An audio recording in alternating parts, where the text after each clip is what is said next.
Segunda de Timoteo, capítulo 1. Leemos del verso 1 al verso 5. El título de hoy, hermano, es recompensas de la devoción. Adiós, por eso fue el del viernes también. Y el del martes. Parte 3. Parte 3. Madres devotas. Recompensas de la devoción. Porque hemos estado mirando, el Señor nos ha estado llevando, hermano, al punto de nosotros entender cuán maravilloso es para nosotros, hermano, ser devotos. ¿O cuál es la otra palabra para devoto, hermano? Piadosos. Que es lo mismo, según la definición más moderna que tenemos, hermano, que obedecer el primer mandamiento. Amarás al Señor tu Dios con todo tu corazón, con toda tu alma, con toda tu mente y con todas tus fuerzas. Y nos conviene ser devotos, hermano, porque hay unas recompensas tan maravillosas que lo vamos a ver hoy, porque como es Día de la Madre, el tema tiene que haber madres envueltas en este asunto, hermano. Es madres devotas. Y dice la palabra del Señor, capítulo 1, verso 1. ¿Está conmigo ahí?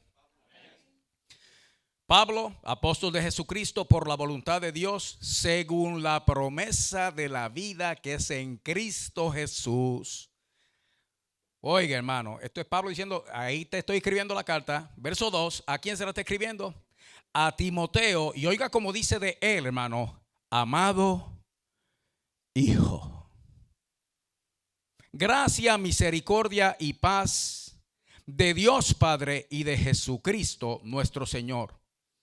Doy gracias a Dios, al cual sirvo desde mis mayores con limpia conciencia, de que sin cesar me acuerdo de ti en mis oraciones noche y día, deseando verte, al acordarme de tus lágrimas, para llenarme de gozo.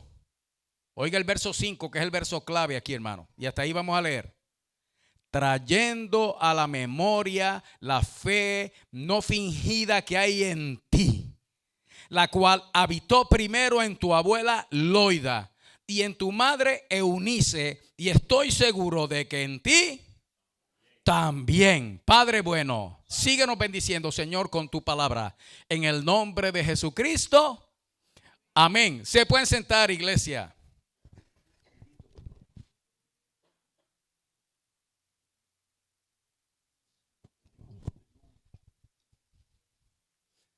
Hay mujeres en la escritura, hermano, que a mí me gusta hablar de ellas en tiempos como este. Precisamente porque por alguna razón en particular, cuando llegan las celebraciones, yo tengo la tendencia a pensar en quien no puede celebrar en ese día. Por ejemplo, ya después de hoy, lo que viene es el Día de los Padres. Pero hermano, si hay días trágicos dentro del calendario de festividades en esta nación, quizá el Día de los Padres es uno de ellos. Hasta el punto de que en una ocasión se hizo fue un experimento por un grupo en particular, donde para el Día de las Madres proveyeron postales gratis para los presos. Cosa de que le enviaran a sus mamás el Día de las Madres. Y allá, hermano, el 99% de ellos llenó sus postales, las enviaron. Y eso fue una cosa tremenda, un éxito rotundo, hermano. Cuando llegó el Día de los Padres, hicieron lo mismo, les repartieron las postales para los padres. Y la respuesta, hermano, en ese lugar en particular, fue cero. Cero. Ningún preso envió ninguna postal a su papá. Entonces yo tengo esa tendencia, hermano, a ver lo trágico dentro de ciertas celebraciones. Y un día como hoy no es la excepción. Casi siempre a mí me gusta hablar, hermano, de mujeres, y yo cuando hablo de ellas digo mujeres ejemplares, hermano. A mí me fascina hablar de Betsabé, la que David la vio bañándose por allá y la llamó, y estando casada estuvo con él y quedó encinta de él, y después pasó toda esa tragedia que nosotros conocemos. ¿Sabe por qué me gusta hablar de ella, hermano? Porque dentro de toda esa lista de errores que esa mujer cometió, dice la escritura que después de haber pecado, ella fue y se purificó. Ella se arrepintió, hermano. Ella se limpió. Pasaron las cosas que pasaron, pero ella ya había hecho la paz con Dios. Hasta el punto de que cuando leemos en el libro de Proverbios, escrito por el hijo de ella, Salomón, en el capítulo 1, hermano, sobre la mujer virtuosa, lo que dice en ese capítulo es que lo que está escrito ahí no salió de la mente de el escritor de Salomón, sino que era una profecía para el rey Lemuel, profecía con que le profetizó su madre. Y entre muchos teólogos, hermanos, hay el acuerdo de que Lemuel no era otra cosa que el nombre cariñoso que usaba Betsabé para hablarle a Salomón. ¿Qué quiere decir, hermano? Que de Betsabé tenemos un capítulo en la escritura y se le llama profecía. Esa mujer tiene que haber limpiado, hermano, para que de ella aparezca en la escritura un pasaje como ese que habla de la mujer virtuosa. Qué cosa tremenda, hermano. Me fascina a mí hablar de Betsabé. Hoy no se diga, hermano, de Rahab. Uy, a mí me encanta hablar de Rahab, la ramera. Porque toda la escritura, hermano, de lo que trata es de redención. Entonces, es fácil, en el caso mío en particular, encontrar mujeres así, hermano. Agar, la esclava de Sara, la mujer de Abraham, hermano. Que eso de muchachita así se la soltaron allá a Sara y a Abraham, y después obligado, hermano, tuvo que estar con ese viejo. Bueno, cuántas cosas. No son historias tristes, hermano, y son trágicas, pero dentro de todo eso, hermano, por ejemplo, en el caso de Agar, hermano, yo tuve una experiencia donde el Señor se le aparece y ella le puso nombre al lugar, y el lugar se llama El Viviente que me ve, porque aquí yo vi al viviente que me ve. Wow, hermano, una historia de redención tremenda. Pero cuando vamos aquí al Nuevo Testamento, hermano, es fácil también encontrar, por ejemplo, historias de mujeres ejemplares. María, por ejemplo, salve, muy favorecida, el Señor es contigo. Bendita tú entre las mujeres, hermano. Y se lo dijeron como a los 15 años. O sea que ya con eso, el resto de su vida, hermano, estaba marcado por la bendición. Elizabeth, su prima, que el Señor la visitó cuando ya estaba mayorcita, hermano, para que de ella naciera Juan el Bautista. Tremendos ejemplos de mujeres, hermanos, que maravillosas en el Nuevo Testamento. Pero aquí nos encontramos ahora, hermanos, con dos cuyos nombres, donde único se mencionan, hermanos, es ahí: Loida y Eunice. Entonces uno se tiene que tener a pensar, bueno, que porque ahí es donde se mencionan, hermano, y después de esas mujeres no se sabe más nada. Pero lo que se dice de ellas es tan poderoso, hermano, que vale la pena nosotros revisarlo bien el día de hoy, porque vamos a ver que la historia de ellas, hermanos, no era de una vida perfecta tampoco, hermanos. Sin embargo, el resultado de su devoción y de su fe fue algo tan maravilloso que lo que el hijo de ella escribió, hermanos, lo escribió por el Espíritu Santo. Hoy se le llama palabra de Dios y nos está alcanzando a nosotros. ¡Wow, hermano!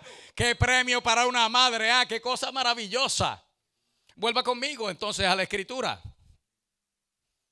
Sabemos que Pablo está escribiendo a Timoteo, él lo llama hijo. Pero es porque era como un hijo para él. Pablo nunca se casó, mucho menos tuvo hijos, hermano. Entonces él conoció a este muchacho y quedó prendado de él como un padre de su hijo, y así lo llama. Pero una cosa que hace Pablo cuando está hablándole a Timoteo, saludándolo, porque lo que está recordando Pablo es que la última vez que vio a Timoteo, Timoteo se despidió de él llorando. Y él dice, muchacho, yo me paso orando por ti de día y de noche, poco lo que me acuerdo es de las lágrimas tuyas. Eso es amor sincero, hermano. Amor de padre, amor de hijo. Y eso es algo hermoso, hermano, porque yo no tengo que ser papá. Aquí yo a todos les digo hijo. Y les beso las cabezas, hermanos, calvas o pelúas, como estén. A mí no me importa.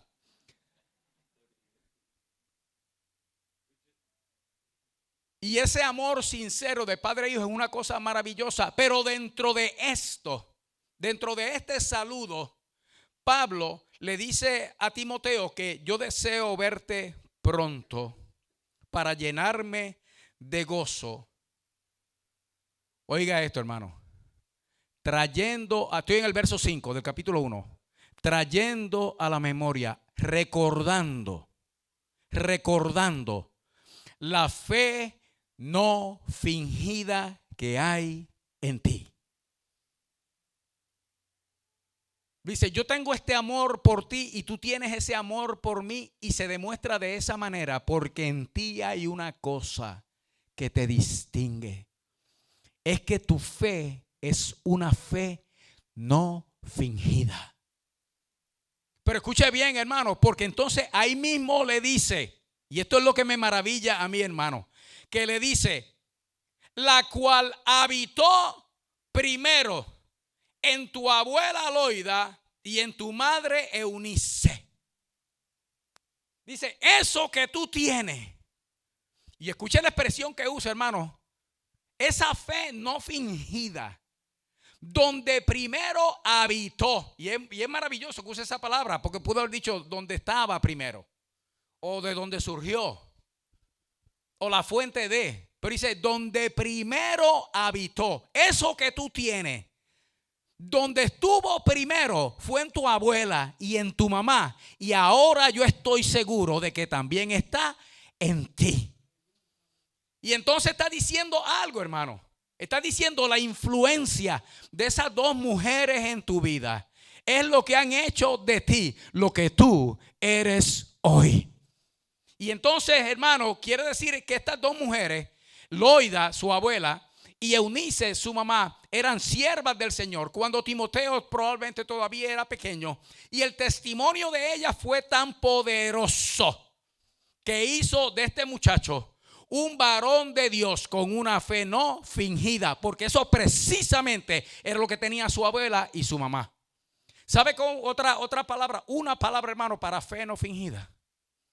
Devoción. Devoción. Fe no fingida. Porque mire bien, hermano, vamos a mirar nuestra fe aquí. Y hoy las madres, hoy también, que estamos aquí también. Porque usted sabe que lo que pasó con esas mujeres puede pasar con usted. Hay una cosa, Mana Olga nos predicaba y ella dice, Mana Olga, esos muchachos, ¿verdad? Que terrible. Metido en la iglesia allí, ¿cuántos años, Mana Olga? Tantísimo. Mana Olga, ellos han visto el testimonio de su papá y de su mamá. Año tras año. Año tras año. Y si Mana Olga enfrentaba a la gente en el trabajo, hermano. ¿Usted sabe lo que es eso? Mana Olga, usted pone, a mí no. ¿Cómo será con los hijos, hermano? Que ella los parió y le tiene confianza. Yo imagino, hermano, que eso es como una espada de dos filos. Así, que penetra hasta partir el alma y el espíritu. Las coyunturas y los tuétanos.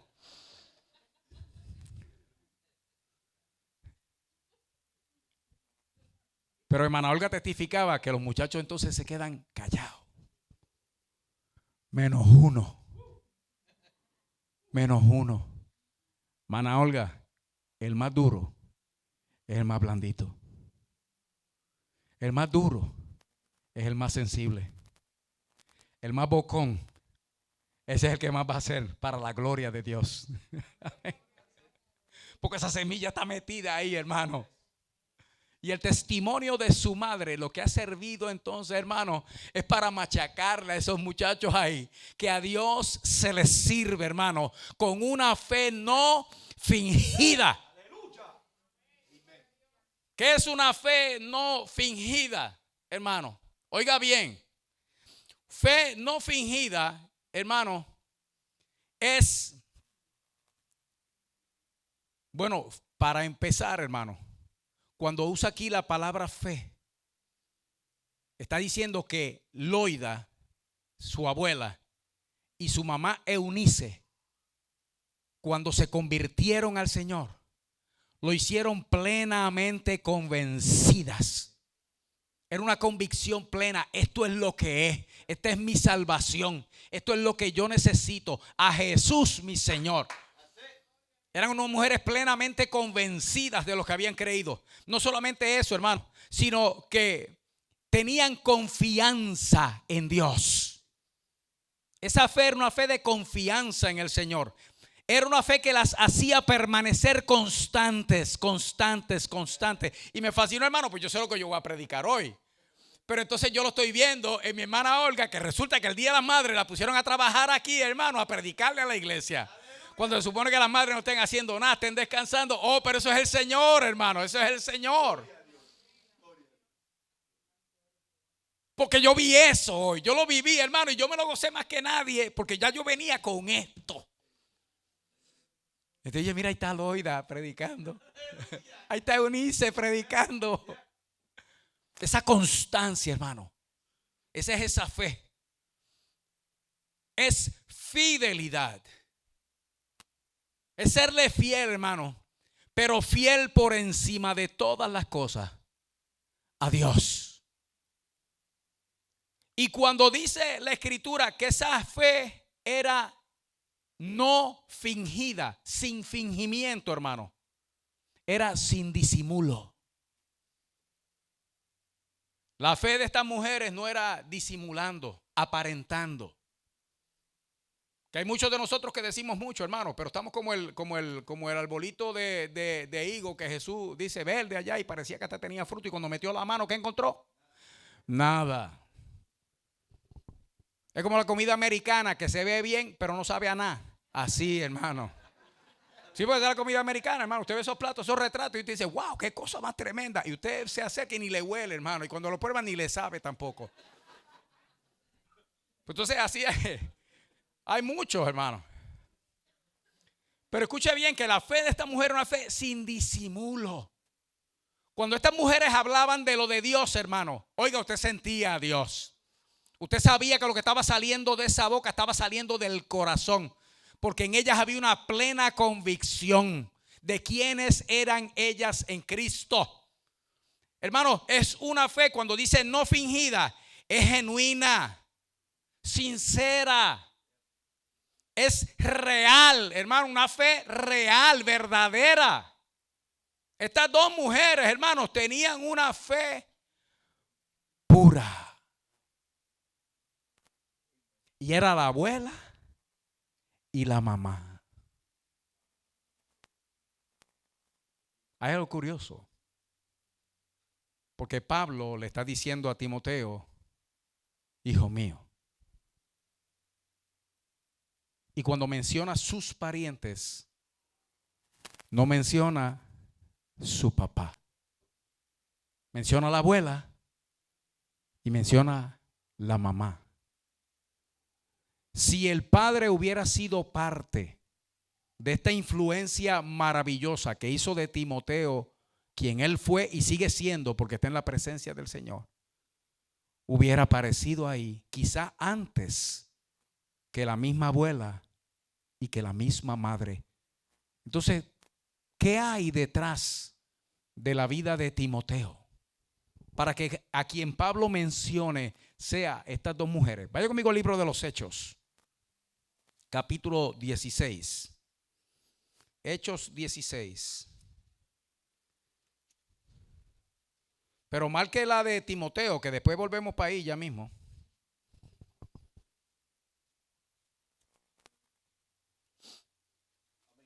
En el capítulo 16 del libro de los Hechos, si leemos del verso 1 a la primera mitad del verso 3, mire lo que dice, hermano. Porque aquí habla de cómo se conocieron entonces Pablo y Timoteo. No fue, porque recuerda que aquí está diciendo que la fe que hay en él, primero la tuvo la abuela, la mamá y entonces Timoteo. Quiere decir que esto es un asunto de años. Dice el verso 1, después llegó a Derbe y a Listra, Y he aquí, había allí cierto discípulo llamado Timoteo.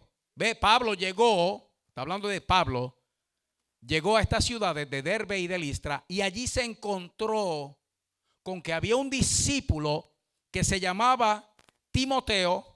Pero oiga esto, hermano, qué cosa maravillosa, porque el libro de los Hechos, hermano, quien lo escribió fue Lucas. Este no lo escribió Pablo, esto lo escribió Lucas. Y hablando de Timoteo, dice que Pablo se encontró con él y dice, hijo de una mujer judía creyente. Y oiga lo que dice después, hermano, pero de padre, ¿qué? Griego.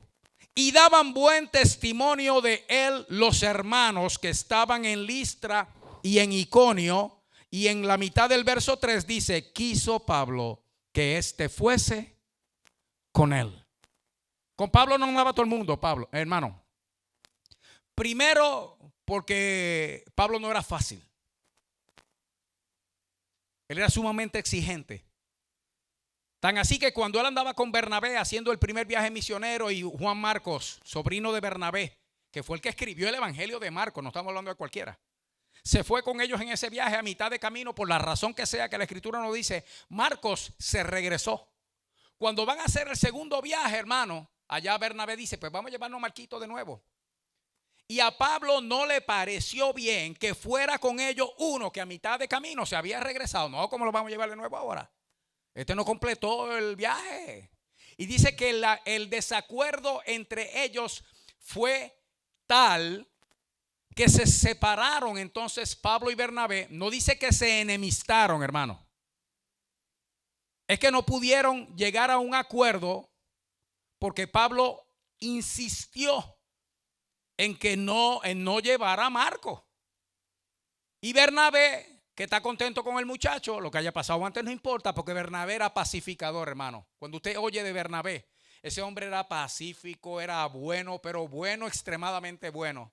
Y él dijo, pues vamos a una cosa, mi hijo, no vamos a pelear por eso.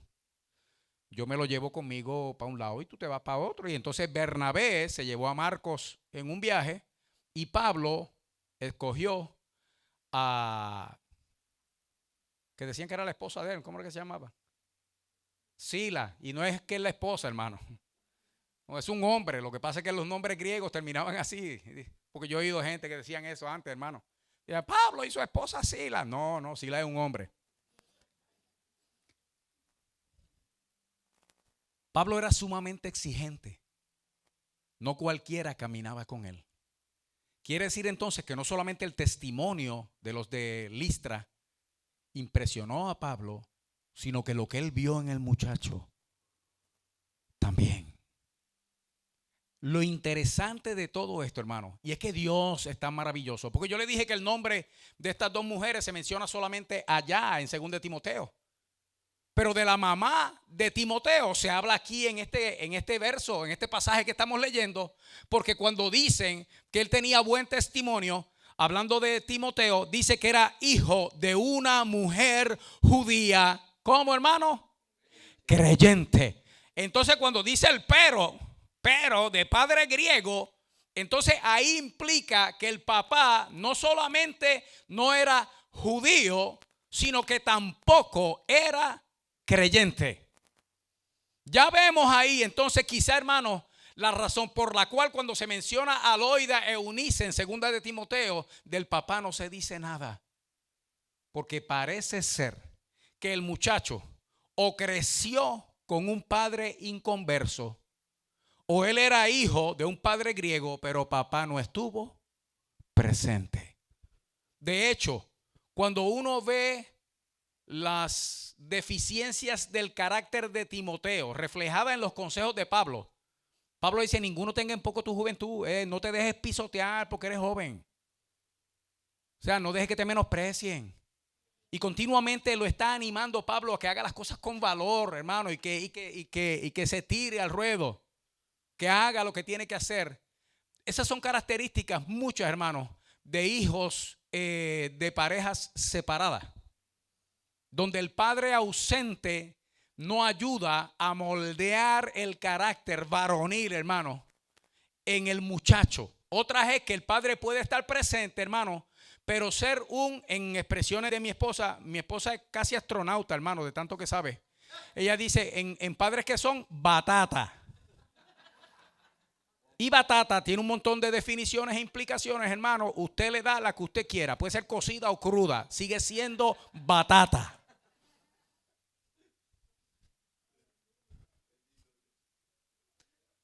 Cuando vemos eso aquí, hermano, entonces Lucas, hablando de Timoteo y de las cualidades de él, resalta el hecho de que era hijo de una mujer judía, hermano, ¿qué?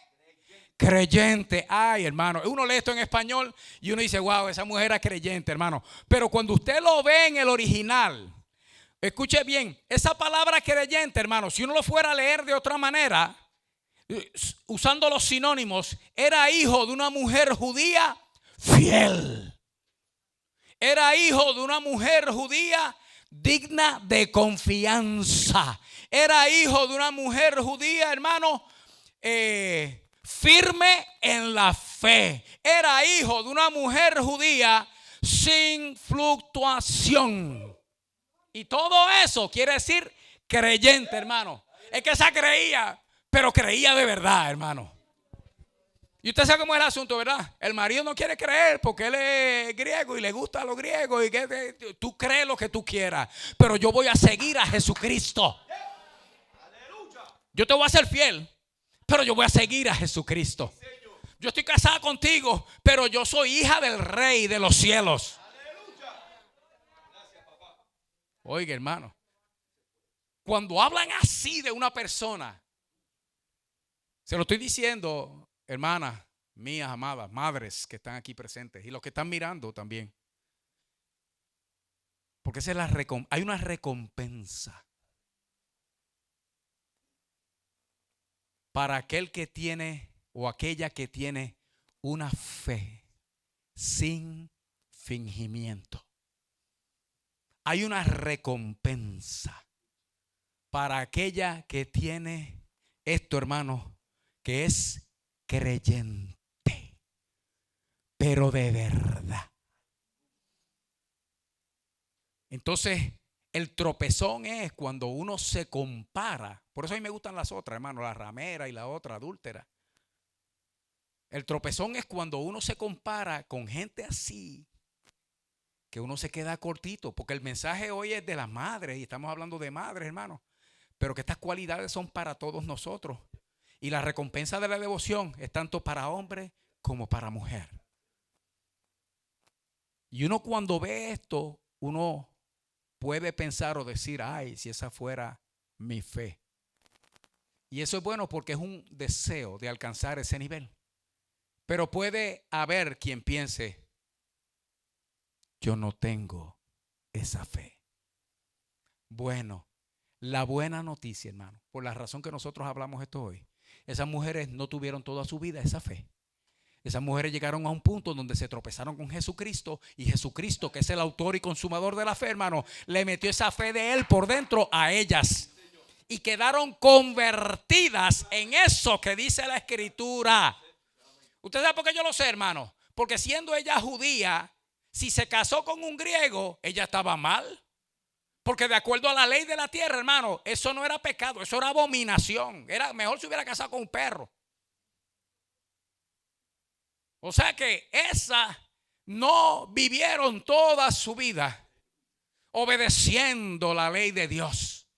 Que quiere decir que cometieron errores e hicieron cosas, hermano, que luego trajeron este tipo de situación donde vemos que se habla del muchacho, se habla de la madre y la abuela y el papá no aparece por ningún lado.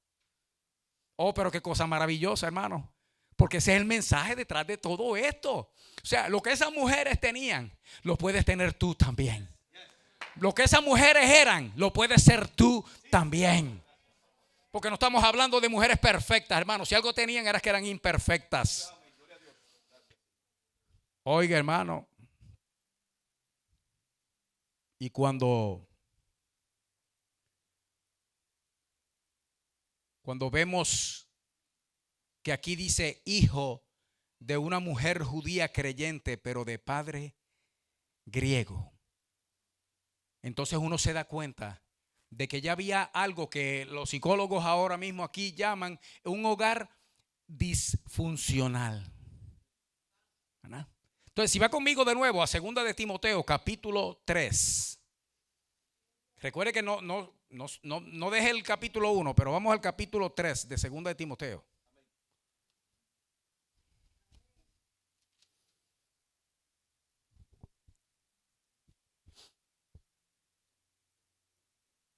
Porque entonces el papá de Timoteo, siendo griego, no creyente, no fue el modelo que el muchacho necesitaba. Pero usted sabe que su abuela y su mamá sí.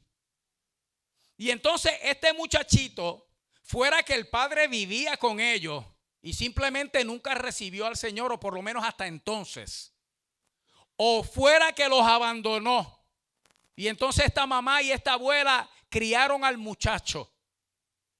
Algo bueno hicieron estas dos mujeres, que terminó con el testimonio que tenía Timoteo entre los de su lugar. Y en el capítulo 3 de 2 de Timoteo, si va conmigo al verso 14, dígame amén si está ahí. Amén.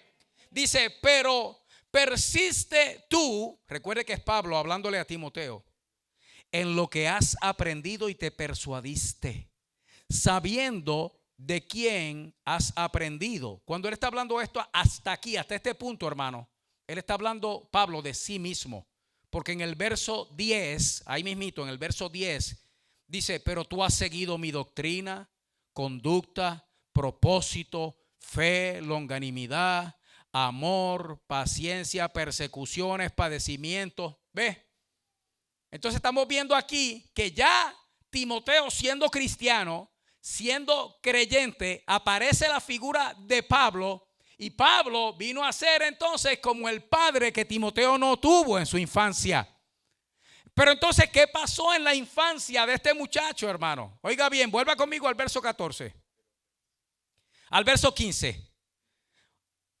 Perdón, 14. Pero persiste tú en lo que has aprendido y te persuadiste, sabiendo de quién has aprendido. Eso es uno. Segundo, y que desde la niñez has sabido las sagradas escrituras, las cuales te pueden hacer sabio para salvación por la fe que es en Cristo Jesús. Aleluya, hermano. A mí que me gusta este asunto, hermano. Papá es griego, es un impío, es malo. No quiere saber de Cristo. O nos abandonó cuando el nene estaba chiquito. Pero usted sabe qué pasó, hermano. Que estas dos mujeres dijeron, no, aquel salió malo, pero este no. Y dice aquí la escritura que desde la niñez él sabía las sagradas escrituras. ¿Qué fue? Que un día él se levantó genio, hermano, y dijo, no, yo voy a aprender los rollos y voy a leer los libros de Dios, hermano. ¿De dónde usted cree que salió? Del griego. Del papá griego, hermano. De ahí no salió. Eso fue que abuela y mamá dijeron, bueno, este muchachito le vamos a meter palabra por ojo, boca y nariz. Y se trajeron un embudo espiritual, hermano, y lo llenaron como una morcilla. Pero de lo que lo llenaron fue de palabra de Dios, hermano. Sí, eso es palabra, palabra, palabra, palabra, palabra. ¿Usted sabe por qué? Porque ellas creían en esa palabra. Y ellas sabían lo que esa palabra podía hacer con un muchacho. Fuera que su papá no fuera cristiano o fuera que los abandonó, si este muchacho aprende a conocer la palabra de Dios, va a conocer al Dios de la palabra. Porque esa gente, esas dos mujeres tenían una fe no fingida. Vale la pena la devoción, hermano. El resultado, el fruto, la recompensa de seguir a Dios, de amar a Dios, de servir a Dios, hermano. Es maravilloso porque no solamente bendice a aquel que lo practica, sino a todo el que está alrededor. Tan es así, hermano. Porque déjeme aprovechar ahora. Porque ahí se puede dar el caso que alguien esté escuchando por Facebook o alguien que esté presente aquí. Que el marido es un sinvergüenza. Y usted está tratando de buscar a Dios. Pero ese hombre es el diablo. Y si no son hermanos. Si no es el diablo, son hermanos. Pero tan cerquita. Y aquí hay un mensaje de esperanza, hermano, detrás de todo esto. Porque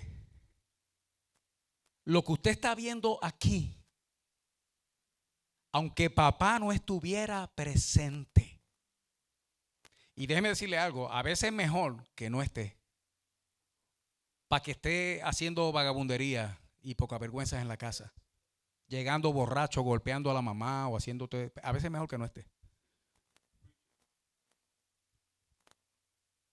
Pero sea que papá no está, o sea que está, pero no es el mejor ejemplo, hermano.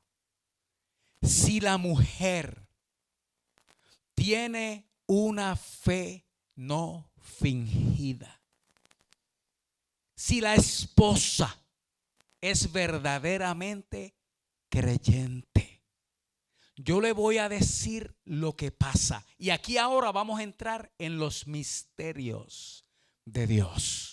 Vaya conmigo a 1 Corintios, capítulo 7. 1 Corintios, capítulo 7. Estos son los misterios de Dios, hermano. Y vamos a leer el verso 13 y 14, porque aquí Pablo está dando unas instrucciones, y escúcheme bien, que él dice en un momento dado, ahora mando yo, no el Señor. Y no quiere decir, déjeme decirle el verso, para que después no diga, no, pero eso no es así, porque Pablo dijo. El verso 12, ¿está conmigo ahí? Dice, y a los demás digo, yo digo, no el Señor. ¿Qué quiere decir ahí? Que eso no es palabra inspirada por el Espíritu Santo, hermano. Eso no es lo que está diciendo ahí. Él dice, hay cosas que el Señor se las enseñaba a Pablo directamente. En el mismo libro de 1 Corintios, en el capítulo 11, cuando habla de la cena del Señor, Pablo dice, porque yo recibí del Señor lo que también les he enseñado. Pero Pablo era capaz, hermano, de, bajo la influencia del Espíritu Santo, enseñar también palabra inspirada de Dios. Por eso él dice, digo yo, no el Señor, porque no es que el Señor me lo está dictando, sino esto es una enseñanza mía en particular para ustedes, pero igualmente viene de Dios. Escuche bien, dice en el verso 13, ¿está conmigo ahí? Si una mujer tiene marido que no sea creyente, interesante, y él consciente en vivir con ella, no lo abandone. Pero estamos hablando aquí claramente de que es que la esposa se convierte al Señor. Pero a él no le interesa ese asunto, pero la muchacha sí. Y le dice, ¿pero qué vamos a hacer ahora? Porque entonces ahora, porque tú eres cristiana, ¿qué? ¿Nos tenemos que divorciar o algo así? Y ella dice, no, es que tú te conviertas. No, pues yo no me quiero convertir, pero yo me quiero quedar contigo. Yo no me quiero convertir, pero me quiero quedar contigo. Y entonces aquí el consejo, hermano, es, no, déjelo, deje ese hombre quieto, déjelo ahí. Que él está mal, pero no está tan mal. Porque por lo menos quiere estar con usted, es un premio.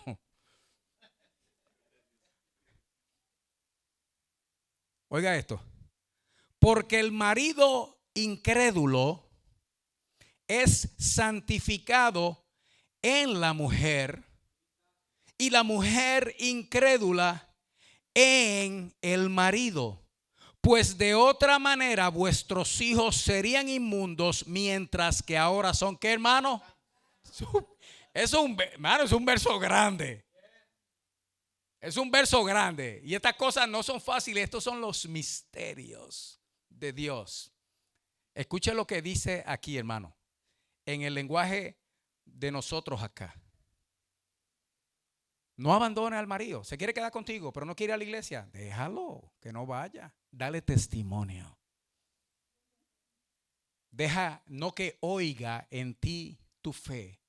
Deja que la vea. Porque la fe se ve. Y si es una fe no fingida, viene acompañada de poder. Y en algún momento dado, tarde o temprano, sea el marido, sean los hijos, quien sea, que uno quiere que Dios alcance, esa fe no fingida tuya los va a alcanzar, los va a tocar, se les va a meter por dentro y los va a salvar. Porque aquí hay algo que tal parece que entonces dice que si la esposa es cristiana y el marido no, pues entonces porque ella es cristiana, él se salva. Eso no es lo que dice ahí. Y los hijos son santos. Hermano, hay hijos de mujeres cristianas que son unos diablos.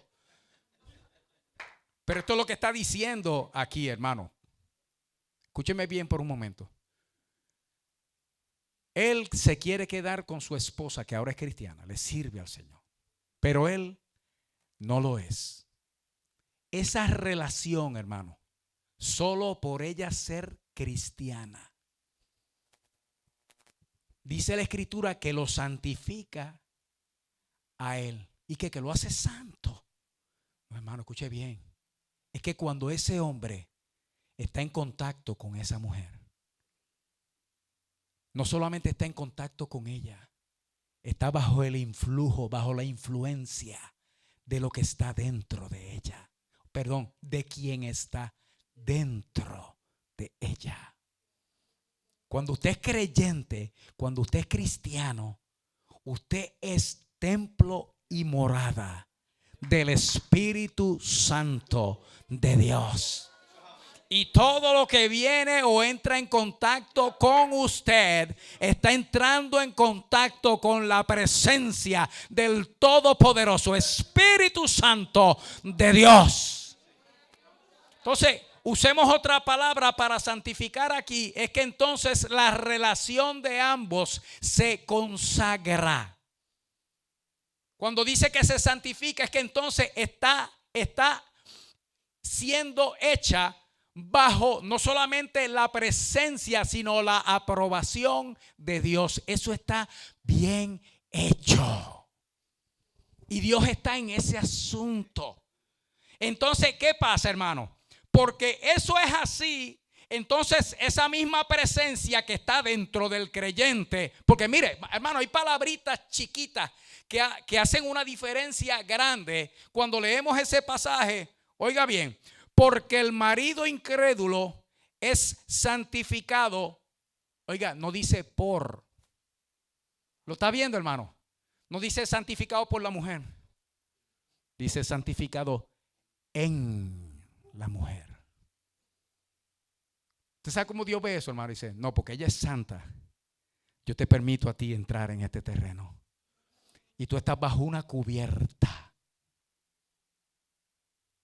Mire, hermano, los hijos nuestros, y especialmente hablando de los que no les sirven al Señor, tienen una protección. Porque lo mismo que le estoy diciendo para el marido es lo que dice por los hijos. Dice, por eso entonces ahora, o sea, si así no fuera, entonces los hijos serían bastardos. Que es que no están bajo esa cubierta.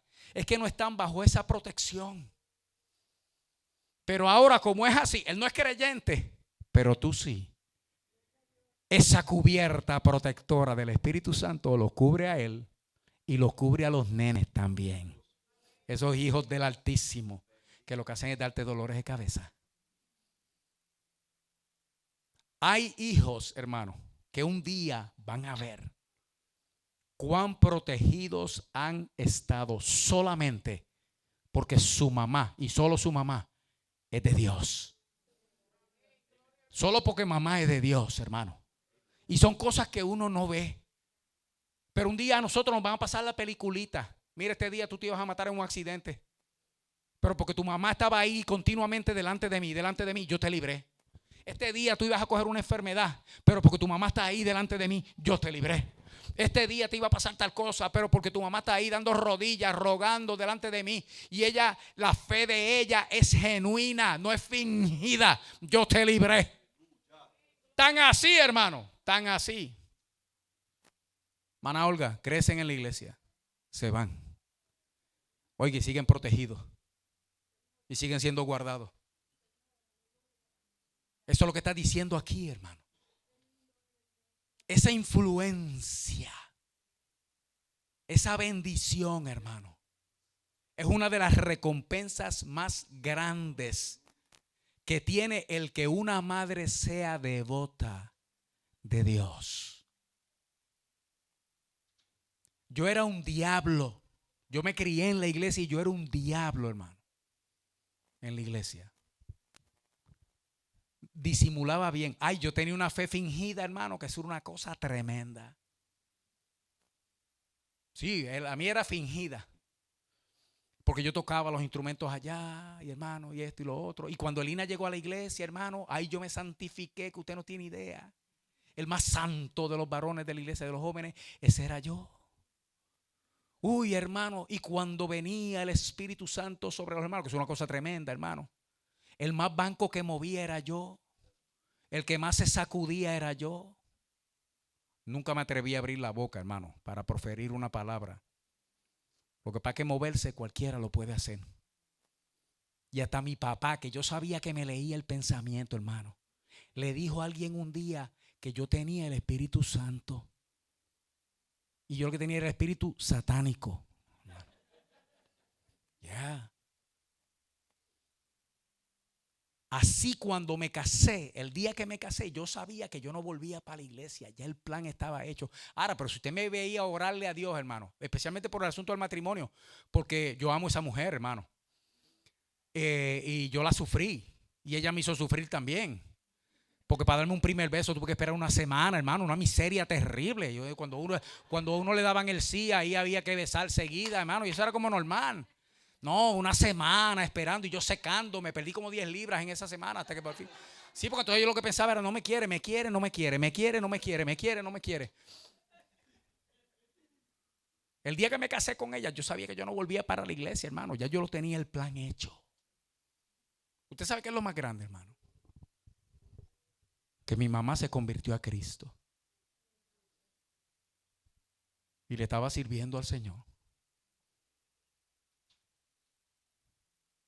Y un día una mujer, una anciana, se para delante de mí en mi peor estado. Le aclaro de una vez, hermano, nunca fui fiestero, ni me metí droga, ni fumé, ni nada de ese tipo de cosas. A mí me gustaba el riesgo, las cosas peligrosas. Pero esta mujer se para delante de mí cuando más perdido yo estaba y me dice, yo veo una luz detrás de ti.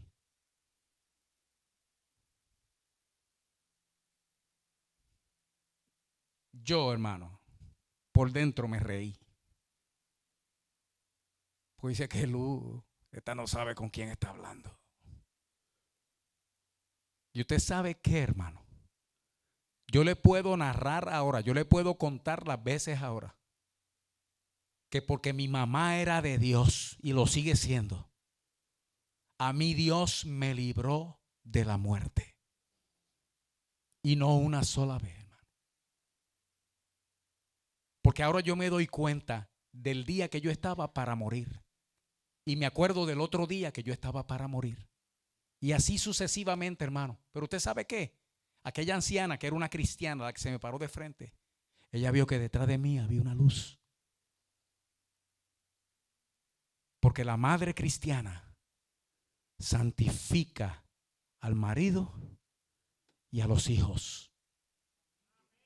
Hay una protección que sale de esa mujer, que alcanza a toda la familia. La decisión final de salvación está en cada quien.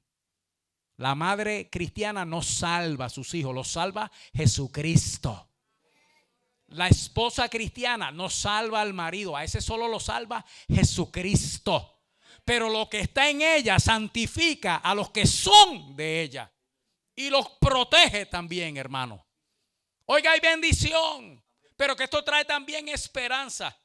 Porque Timoteo parece que timidón, hermano, y más fácil de manejar. Pero esos hijos de nosotros que lo que tienen un carácter endiablado, hermano, escúcheme bien, que eso los agarra Dios, hermano, los muele en un segundo y los convierte en tremendos instrumentos para su gloria. Porque mamá tiene una fe no fingida. Qué cosa maravillosa, hermano. Quiero cerrar entonces en un paseo al libro de Malaquías, capítulo 2.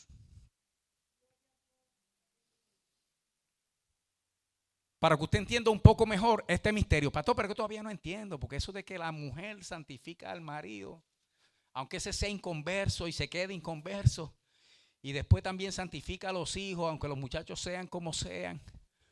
Mire, hermano, meterse en lo de Dios, en ese terreno del Espíritu Santo, eso es una cosa maravillosa. Oiga, ¿qué es lo que ocurre, hermano? Oiga, ¿qué es lo que ocurre? O mejor dicho, ¿cómo ocurre? En Malaquías capítulo 2. ¿Está conmigo ahí? Vaya conmigo al verso 15. Yo no quería ni entrar ahí, hermano, porque eso es un cantazo a los maridos, lo que hay en esa porción de... Sí. Mire, hermano, cuando usted llega al verso 13, no iba a entrar ahí, pero es conveniente. Y esta otra vez haréis cubrir el altar de Jehová de lágrimas, de llantos y de clamor. Así que no miraré más la ofrenda para aceptarla con gusto de vuestra mano. Esto es Dios hablándole a los hombres. Oiga esto, hermano. Pero dijeron, ¿por qué? ¿Por qué Jehová dicen, ¿por qué? Dios le está hablando a los hombres, específicamente a los maridos. Y usted sabe lo que dicen. Pero ¿de qué tú estás hablando, Dios? ¿Por qué no vas a recibir la ofrenda de nuestra mano? Ay, hermano, mire eso, qué cosa más espantosa. Yo no quería entrar ahí, pero porque Jehová ha atestiguado entre ti y la mujer de tu juventud, contra la cual has sido desleal, siendo ella tu compañera y la mujer de tu pacto. Eso es con la que te casaste. No, pero es que ella ha cambiado tanto. Escúchame, a ti nadie te empujó, la escogiste tú. Y tú fuiste que le pediste el sí. Y ella te lo dio porque tú estuviste ahí machacando. Aguántate la hora como un campeón. Ajá. Ajá.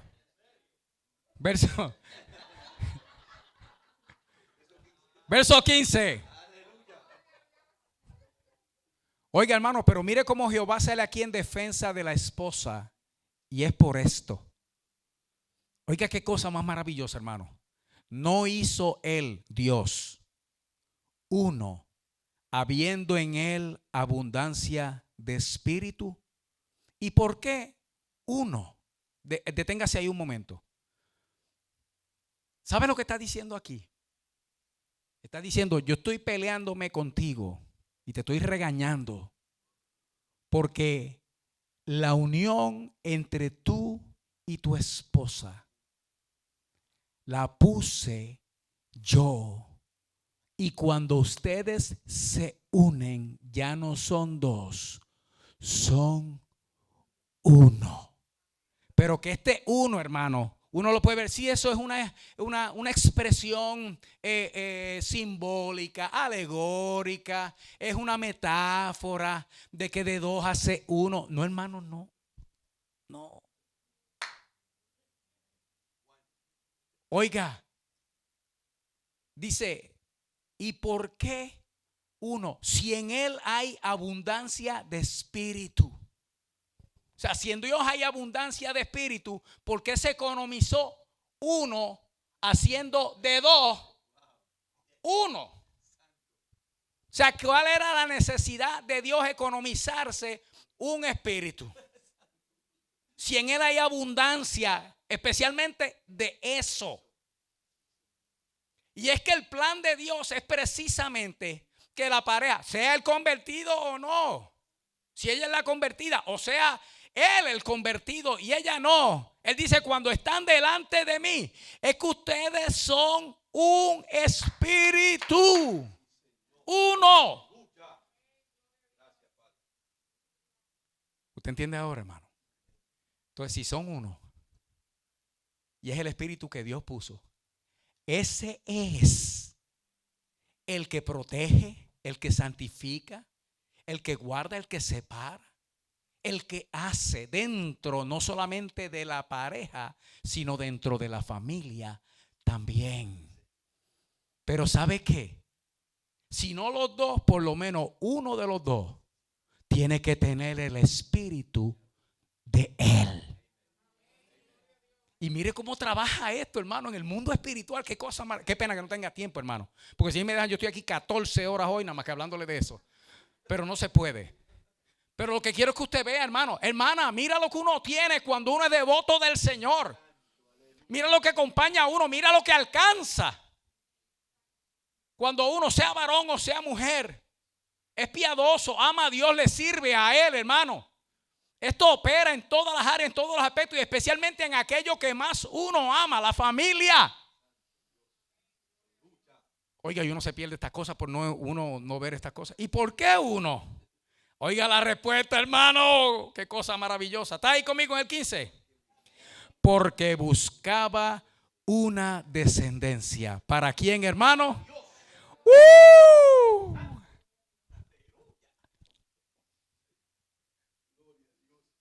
O sea que cuando Dios hace eso y esos dos se juntan, lo que Dios está buscando, hermano, es una descendencia. Y usted sabe lo que es la descendencia, ¿verdad, hermano? Los hijos. ¿Para quién? Para Él. Usted está viendo, hermano. Entonces el plan de Dios no es ni que tu matrimonio se destruya, ni de que tus hijos se pierdan. Porque lo que Dios está buscando, hermanos, precisamente cuando de dos hace uno y pone un espíritu ahí, es una descendencia para Él. Ahora, hermano, uno de los dos, si no los dos, uno de los dos tiene que ser de Él. Pero usted sabe cómo, hermano, ¿verdad? Una fe no fingida. Tiene que ser verdaderamente creyente. Hay que ser como Loida y hay que ser como Eunice. Que aunque papá estuviera ausente, lo que esas mujeres tenían por dentro, no solamente las bendijo a ellas porque tenían esa reputación de ser mujeres devotas, creyentes de verdad, que amaban al Señor de todo corazón, buen testimonio, sino que ese buen testimonio fue lo que se implantó en la vida de ese muchacho para hacer de él y darle el testimonio que él tuvo más adelante. Así que yo creo, hermano, que a nosotros nos conviene pedir que seamos como Loida y como Eunice. A nosotros nos conviene ser como ellas fueron. ¿Usted sabe para qué? Para ver y para gustar lo que ellas gustaron y lo que ellas vieron. Amén. Pues vamos a estar de pie, iglesia. Vamos a hacer eso mismo porque ya tenemos que. Yo quiero, a mí no me importa que me cambien el nombre, Loida, Eunice, póngame el que sea.